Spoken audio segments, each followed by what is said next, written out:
Shalom saudara pendengar saudara rohani yang dikasihi Tuhan Yesus Kristus. Selamat datang di Renungan Rohani malam hari ini. Selamat malam, saya berdoa agar saudara sehat selalu. Semoga Roh Kudus hadir di tengah kita saat ini. Sebelum kita mulai renungan malam ini, marilah kita bersama-sama berdoa. Bapa kami yang di surga, Bapa di dalam nama Tuhan Yesus Kristus, kami sungguh mengucap syukur, ya Tuhan, oleh karena Engkau sangat baik buat kami. Engkau ada bersama kami dan menopang hidup kami di siang hari dan di malam hari. Engkau ada bersama-sama dan menyertai kami. Tuhan, kami memuji dan bersyukur kepadamu pada malam hari ini, kami masih bisa berkumpul di rumah kami yang kecil ini.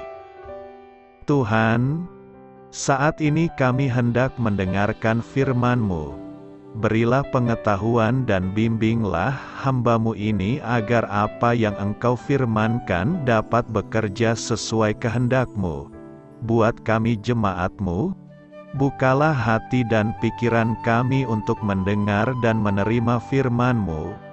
Kiranya firman-Mu ini dapat menjadi berkat bagi kami. Berbicaralah Tuhan, kami sudah siap menerima firman-Mu. Di dalam nama Tuhan Yesus Kristus kami berdoa dan mengucap syukur. Amin. Sahabat saudara rohani, pembacaan ayat emas Alkitab renungan kita malam hari ini. Nats pilihan kita adalah, apabila ia jatuh, tidaklah sampai tergeletak, sebab Tuhan menopang tangannya. Tertulis dalam kitab Mazmur 37 ayat 24, kata kunci renungan pada malam ini adalah, bangkit dan mulai lagi. Dan bacaan kita pada malam ini terambil dari kitab Mazmur 37 ayat 23 sampai dengan ayat 40. Tuhan menetapkan langkah-langkah orang yang hidupnya berkenan kepadanya. Apabila ia jatuh, tidaklah sampai tergeletak, sebab Tuhan menopang tangannya. Dahulu aku muda, sekarang telah menjadi tua, tetapi tidak pernah kulihat orang benar ditinggalkan, atau anak cucunya meminta-minta roti. Tiap hari ia menaruh belas kasihan dan memberi pinjaman, dan anak cucunya menjadi berkat. Jauhilah yang jahat dan lakukanlah yang baik, maka engkau akan tetap tinggal untuk selama-lamanya. Sebab Tuhan mencintai hukum, dan ia tidak meninggalkan orang-orang yang dikasihinya. Sampai selama-lamanya mereka akan terpelihara. Tetapi anak cucu orang-orang fasik akan dilenyapkan.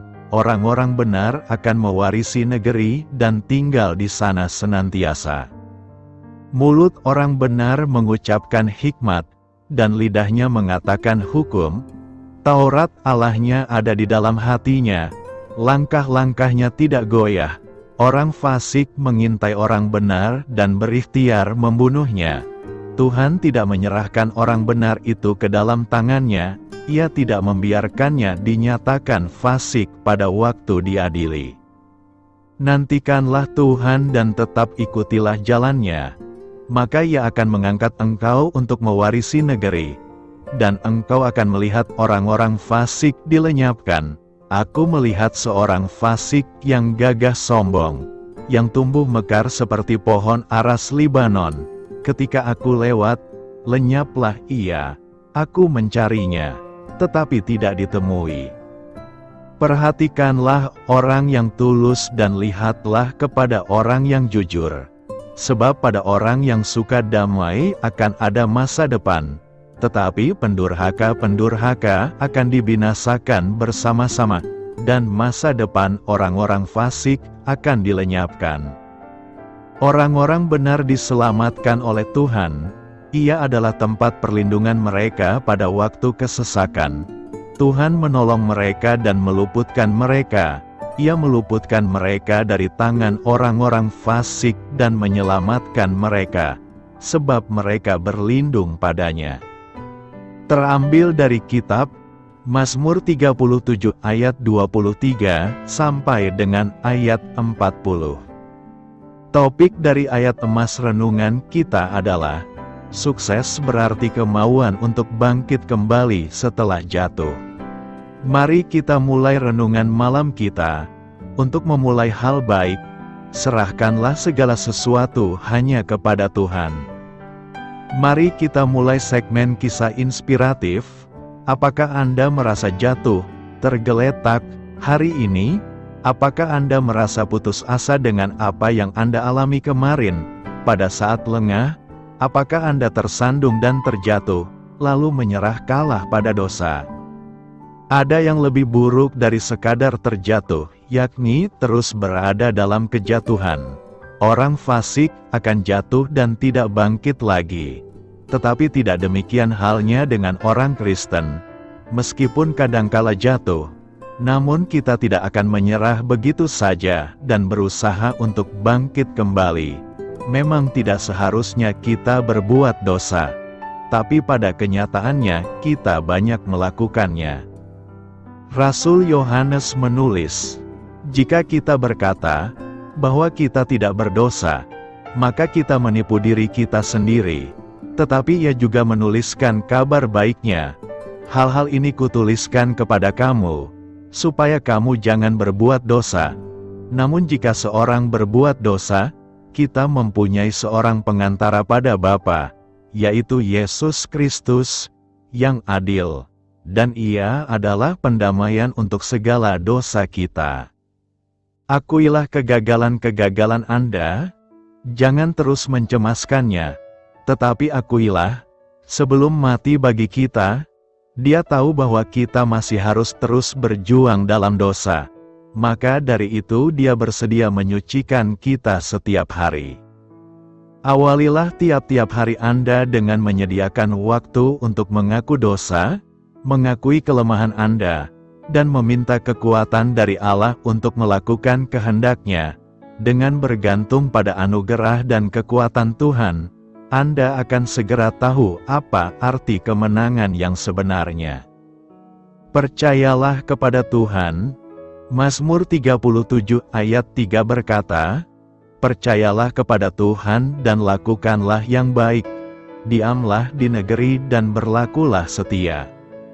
Nas hari ini merupakan ajakan pemazmur bagi kita untuk percaya kepada Tuhan.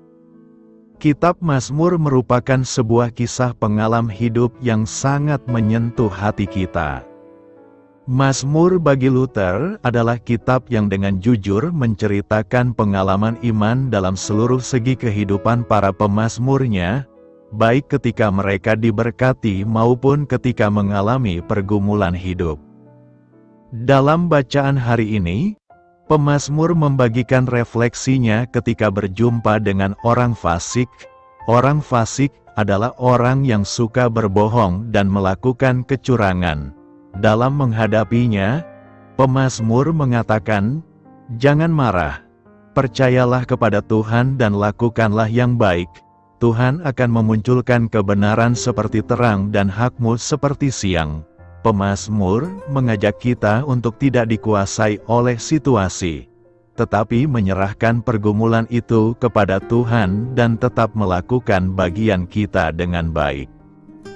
Ada beberapa pelajaran penting yang hendak kita renungkan dari nas hari ini untuk menghadapi kehidupan ini, yakni: pertama, percayalah kepada Tuhan. Dari sejak masa mudanya, Daud yang memulai karirnya sebagai seorang gembala kambing domba sudah belajar untuk percaya kepada Tuhan. Karirnya terus menanjak sekalipun ia harus berperang menghadapi raksasa Goliat, orang-orang Filistin dan musuh-musuh lainnya. Dalam setiap keadaan, bahkan ketika ia sangat terjepit, Daud menguatkan kepercayaannya kepada Tuhan. Dan Daud sangat terjepit, karena rakyat mengatakan hendak melempari dia dengan batu. Seluruh rakyat itu telah pedih hati, masing-masing karena anaknya laki-laki dan perempuan, tetapi Daud menguatkan kepercayaannya kepada Tuhan, Allahnya. Daud mengajarkan untuk tetap percaya kepada Tuhan. Kepercayaan kepada Tuhan adalah soal keputusan, bukan soal perasaan. Anda yang memutuskan untuk tetap percaya kepada Tuhan atau tidak, dan hal ini tidak tergantung pada keadaan. Marilah kita belajar untuk senantiasa percaya kepada Tuhan, apapun yang terjadi. Kedua, lakukanlah yang baik. Tidak cukup hanya percaya kepada Tuhan. Ada bagian yang harus dikerjakan. Daud mengajarkan untuk tetap melakukan apa yang baik. Sementara percaya dan berharap kepada Tuhan, lakukanlah yang baik. Bekerjalah dengan baik, berkaryalah dengan baik, sedang mengharapkan kesembuhan dari Tuhan. Lakukan hal yang baik untuk menunjang proses kesembuhan. Misalnya menyeleksi makanan yang masuk ke dalam tubuh dan beristirahat dengan cukup. Sedang berdoa untuk pemulihan keluarga, lakukanlah yang baik bagi keluarga. Sediakanlah waktu yang cukup bagi keluarga. Jadilah anggota keluarga yang baik. Sedang berharap bisnis berhasil. Di samping berdoa dan percaya kepada Tuhan, kerjakanlah bisnis dengan baik dan benar. Pelajarilah cara-cara untuk lebih efektif dan efisien. Kerjakanlah yang baik. Ketiga, diamlah di negeri. Pada saat menantikan pertolongan Tuhan, seringkali harus belajar, berdiam diri, dan membiarkan Tuhan bekerja sesuai dengan caranya. Seringkali caranya tidak seperti cara kita, tetap perlu melakukan pekerjaan baik, tetapi harus tetap berada pada koridor Tuhan, tidak menyimpang ke kanan atau ke kiri dan melakukannya dengan cara-cara yang tidak Ia kehendaki. Bagi kebanyakan orang, hal ini yang paling sulit. Kita terbiasa untuk segera bergerak dan mencari jalan pintas. Ratapan 3 ayat 26 berkata, adalah baik menanti dengan diam pertolongan Tuhan.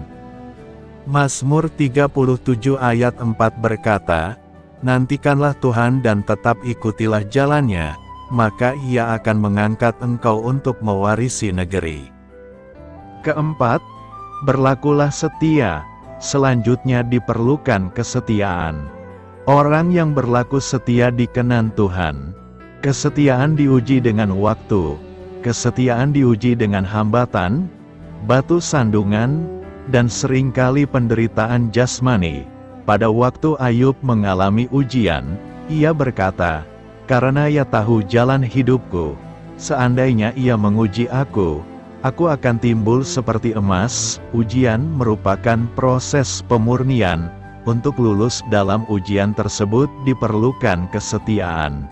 Belajar untuk tetap setia kepada Tuhan apapun yang sedang dialami.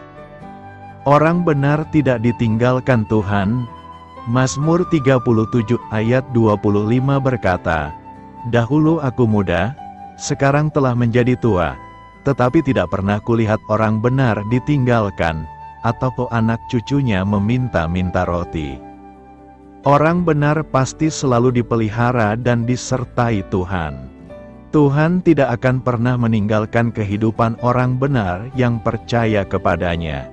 Hidup benar di hadapan Tuhan adalah kunci untuk mengalami hidup yang diberkati. Orang yang hidup benar di hadapan Tuhan pasti memiliki hubungan yang karib dengan Dia. Daud adalah sosok yang memberikan teladan dalam hal kekariban dengan Tuhan. Sejak muda sampai menjadi raja atas Israel, Daud senantiasa bergaul karib dengan Tuhan. Ratusan pasal yang terdapat dalam kitab Mazmur adalah pengalaman kekaribannya dengan Tuhan. Karena karib dengan Tuhan, Daud dapat melihat dan merasakan sendiri bagaimana Tuhan memberkati orang benar dan memberkati pula anak cucu orang benar tersebut. Akhirnya keluarlah pernyataan dari mulut Daud, tidak pernah kulihat orang benar ditinggalkan, atau anak cucunya meminta-minta roti. Artinya Tuhan tidak pernah meninggalkan orang yang hidup benar.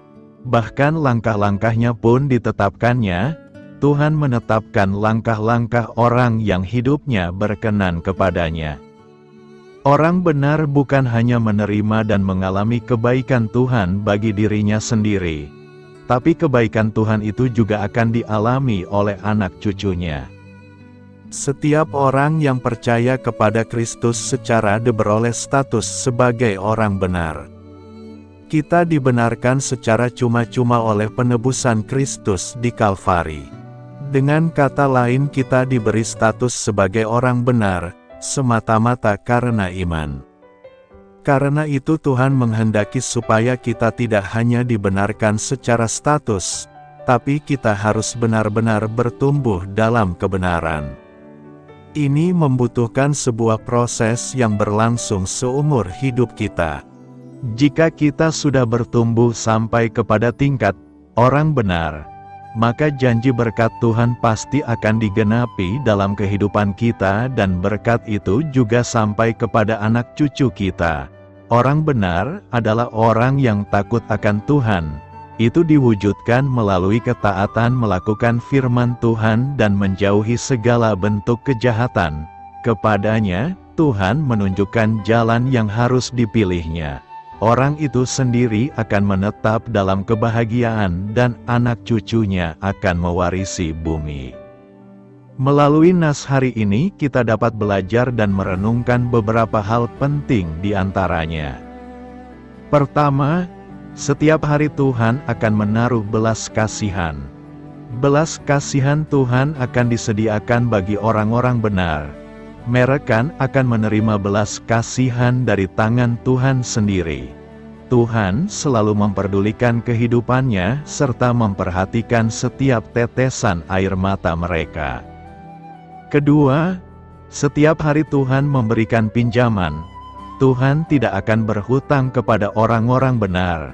Tuhan selalu memberikan pinjaman kepada mereka. Tuhan senantiasa memiutanginya untuk dapat mengembangkan kehidupannya. Ketiga, setiap hari Tuhan memberkati keturunannya. Anak cucunya akan diberkati serta tidak dibiarkan hidup meminta-minta. Mereka hidup dalam pemeliharaannya. Karena itu, peganglah janji Tuhan bahwa tidak akan pernah orang benar ditinggalkan Tuhan. Hidupnya selalu dijamin serta dipelihara olehnya setiap hari. Masa depan, Mazmur 37 ayat 37 berkata, "Perhatikanlah orang yang tulus dan lihatlah kepada orang yang jujur, sebab pada orang yang suka damai akan ada masa depan." Setiap orang pasti memiliki impian masa depan. Masa depan itu adalah masa yang masih diperjuangkan menjadi sebuah kenyataan. Itu sebab kita melakukan usaha agar kita bisa meraih masa depan itu. Setiap orang memiliki cara dan metode untuk meraih masa depan itu. Dalam nas hari ini, kita diajari oleh pemazmur bagaimana cara dan metode yang baik untuk meraih masa depan yang penuh harapan itu. Setidaknya ada acara yang harus kita lakukan agar kita meraih masa depan kita dengan baik, yakni: pertama, kita harus menjadi orang yang tulus. Tulus ini adalah tidak memiliki kepura-puraan di dalam hatinya. Apa yang ada di dalam hatinya, itulah yang terlihat di luarnya. Ia tidak memiliki kepalsuan dan tidak munafik. Orang seperti ini akan memiliki hidup yang lurus, tidak neko-neko, dan apa adanya. Tulus berarti sikap yang tidak mengutamakan kepentingan pribadi. Seseorang akan dianggap mempunyai sikap tulus jika ia mengerjakan kebaikan bagi sesama tanpa ada imbalan atau sesuatu yang diharapkan untuk kepentingan diri sendiri. Sedangkan orang yang tidak tulus akan selalu mengutamakan kepentingannya sendiri. Kepentingan pribadi yang kuat akan menjadikan seseorang egois dan ingin menang sendiri. Keegoisan akan menabrak banyak hal, termasuk tidak menghormati kepentingan umum. Kedua, kita harus menjadi orang yang jujur. Jujur berarti berani bertindak sesuai dengan yang seharusnya. Orang yang jujur tidak mungkin berbohong, karena berbohong itu dosa. Orang yang jujur tidak mungkin mengambil apa yang bukan haknya, karena itu adalah suatu hal yang salah. Orang jujur berkata ya, jika ya, dan berkata tidak jika tidak. Jujur berarti sikap terbuka, apa adanya dan berani dalam menyatakan kebenaran. Sikap ini juga sangat penting dalam usaha perdamaian. Tanpa kejujuran, orang lain tidak akan percaya. Relasi antar manusia pada umumnya didasarkan pada rasa saling percaya. Melakukan ketidakjujuran tidak perlu diajarkan. Melakukan kejujuran harus diajarkan sejak dini. Kejujuran adalah keselarasan antara hati nurani, perkataan dan perbuatan. Ketiga, kita harus menjadi orang yang suka damai. Suka damai berarti tidak mau mencari masalah dengan orang lain. Damai itu adalah ciri khas surga.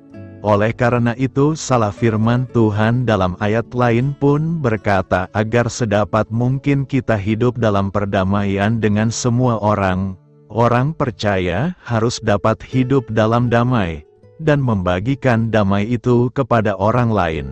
Karena Tuhan sudah terlebih dahulu mendamaikan kita. Orang yang suka damai akan mempunyai masa depan. Perdamaian memungkinkan manusia untuk meningkatkan kualitas hidupnya dalam segala bidang. Perdamaian yang terjadi, baik di dalam keluarga, gereja maupun masyarakat, akan membuat semua orang bisa melakukan hal-hal yang positif dan berguna. Perdamaian memungkinkan orang-orang bisa saling bekerja sama mengatasi segala kesulitan untuk menciptakan hubungan manusia yang saling menguntungkan, adil dan sejahtera. Perdamaian tidak bisa terjadi begitu saja. Kita harus bekerja keras untuk mewujudkannya dan diperlukan kerjasama banyak pihak.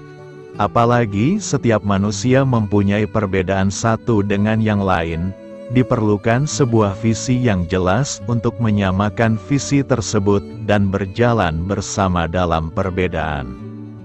Akan tetapi jika kita tidak mau masa depan kita cerah, dan justru mau memiliki madesu alias masa depan suram, maka jadilah orang-orang yang durhaka dan fasik. Orang durhaka pada prinsipnya adalah orang yang tidak tahu balas budi. Sudah ditolong tetapi malah tidak menghargai orang yang ditolong. Sudah diselamatkan tetapi malah tidak menghargai Tuhan yang telah menyelamatkannya. Sedangkan orang fasik secara sederhana dapat dikatakan sebagai orang yang tidak mau percaya dan tidak mau taat dengan Tuhan. Mereka lebih percaya kepada diri mereka sendiri daripada percaya kepada Tuhan. Orang-orang seperti ini tidak akan mendapatkan masa depan. Tidak hanya masa depan di dunia ini, tetapi juga mereka tidak mendapatkan masa depan di dalam kekekalan. Mereka akan dilenyapkan selama-lamanya di dalam siksaan neraka yang kekal. Pilihan ada di tangan kita. Mana yang kita pilih? Masa depan yang cerah atau masa depan yang suram? Ingat bahwa Tuhan kita adalah Tuhan yang mempunyai masa depan. Ia ingin agar anak-anaknya mendapatkan masa depan yang penuh harapan.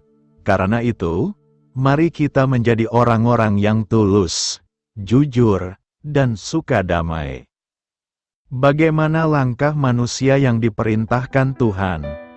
Dalam Mazmur 37, Daud menulis bahwa orang benar dapat mempercayai Tuhan untuk menopang mereka dan bahwa warisan kebenaran tidak akan pernah berakhir. Orang benar diberi kebenaran dan keselamatan dari Tuhan.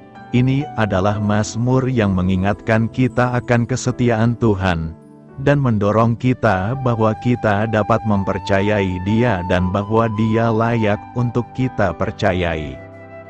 Dalam Mazmur 37 ayat 23 pemazmur mengamati bahwa langkah-langkah manusia diatur oleh Tuhan. Di awal Mazmur, Daud menjelaskan bahwa ketika kita menyerahkan diri kita kepada Tuhan, Dia akan memberikan kebenaran kita. Dalam Mazmur 37 ayat 23 Daud menyatakan bahwa Tuhan memerintahkan atau mengarahkan bahkan setiap langkah seseorang, dan Tuhan berkenan kepada orang tersebut. Istilah yang diterjemahkan sebagai diperintahkan atau ditegakkan dalam Mazmur 37 ayat 23 berasal dari kata kerja Ibrani yang juga dapat berarti membimbing, mengarahkan, atau menjadikan dapat diandalkan. Dengan kata lain, orang yang telah menyerahkan jalannya kepada Tuhan, maka langkahnya akan dipastikan oleh Tuhan. Dia akan menjaganya dan memastikan bahwa itu adalah langkah-langkah yang solid. Betapa membesarkan hati mengetahui bahwa bahkan langkah-langkah kecil kita yang tampaknya tidak penting pun tidaklah terlalu berarti bagi Allah. Dia sangat mengasihi dan memperhatikan kita sehingga Dia benar-benar senang membimbing langkah kita. Ketika kita terjatuh, kita tidak akan terjatuh dalam kehancuran karena Tuhan memegang tangan kita. Karena hukum Tuhan ada di dalam hati kita, maka langkah atau jalan kita tidak akan licin. Sungguh suatu kebenaran yang luar biasa mengetahui bahwa Tuhan ada di sana, siap untuk menegakkan perjalanan kita jika kita mau menyerahkan perjalanan kita kepadanya. Mungkin yang lebih luar biasa lagi adalah Dia senang melakukan hal itu. Memikirkan bahwa Tuhan Pencipta yang Maha Kuasa senang berjalan bersama umatnya dengan cara seperti itu. Daud tahu lebih baik daripada kebanyakan orang bahwa akan ada hari-hari kelam dalam hidup ini. Daudlah yang menulis bahwa, meskipun dia berjalan melewati lembah bayang-bayang kematian, dia tidak perlu takut akan kejahatan karena gembala surgawinya menyertai dia. Dari Mazmur seperti Mazmur 23 dan Mazmur 37 kita belajar bahwa Tuhan menyertai kita, bahwa Dia senang bersekutu dengan kita, dan bahwa kita dapat mempercayakan hidup kita kepadanya. Bahkan pengamatan sederhana bahwa langkah-langkah manusia diperintahkan oleh Tuhan mewakili sebuah kebenaran menakjubkan bahwa kita penting di mata Tuhan. Ketika kita menghadapi kesulitan, atau jika kita merasa sendirian seolah-olah tidak ada seorang pun yang peduli dengan kesejahteraan kita, kita dapat yakin bahwa Dia mengasihi kita dan ingin berjalan bersama kita serta membimbing kita melewati kesulitan-kesulitan yang kita hadapi. Beritakanlah Injil kepada segala makhluk, hormatilah semua orang. Selamat beristirahat malam dalam kasih setia Tuhan. Doa saya menyertai saudara sekalian. Mari bertumbuh dalam iman bersama saudara rohani. Saya memberkati Anda agar sewaktu Anda mencarinya dari Dia, Bapa Surgawi Anda akan memberikan bagi Anda roti harian Anda. Dalam nama Yesus Kristus, Tuhan yang berkuasa atas alam semesta dan menuntun kita kepada iman yang menyelamatkan, Tuhan Yesus menyertai senantiasa. Terima kasih sudah berkenan mendengarkan renungan malam saudara rohani. Tuhan memberkati. Amin.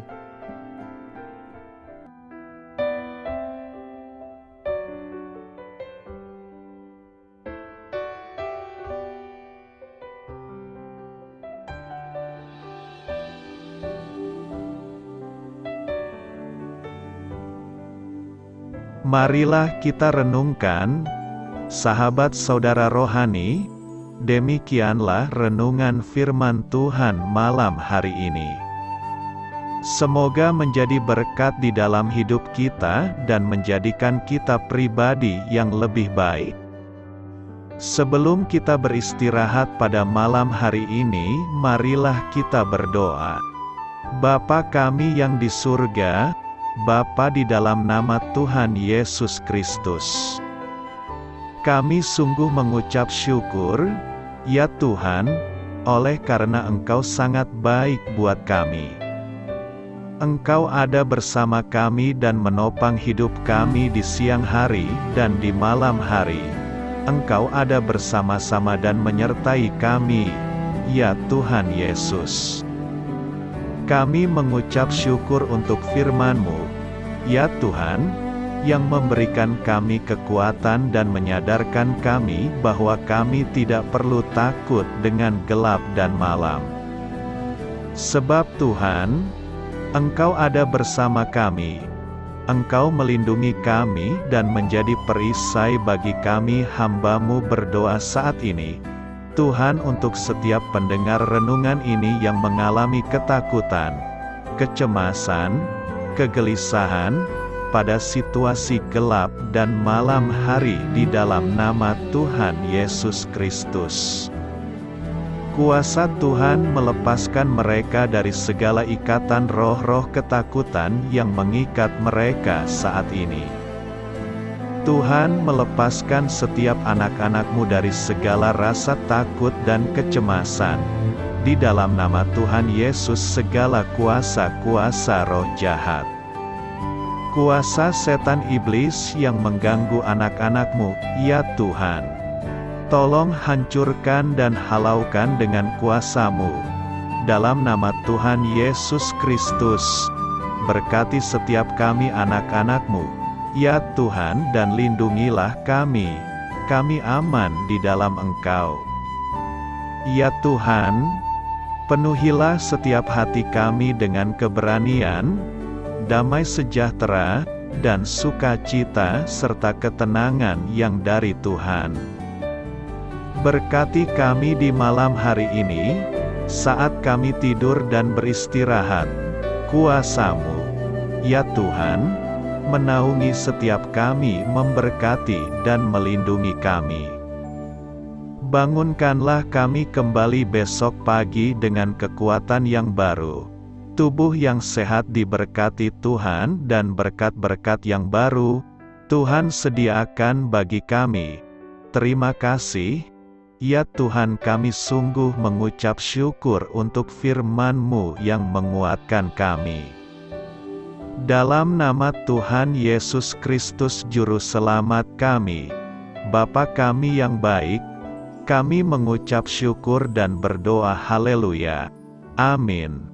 Biarlah firman Tuhan menjadi pengingat untuk kita semua, bahwa tuntunan dari Roh Kudus akan selalu memberi jalan keluar bagi setiap permasalahan hidup kita, dan memberi kedamaian di hati kita. Amin.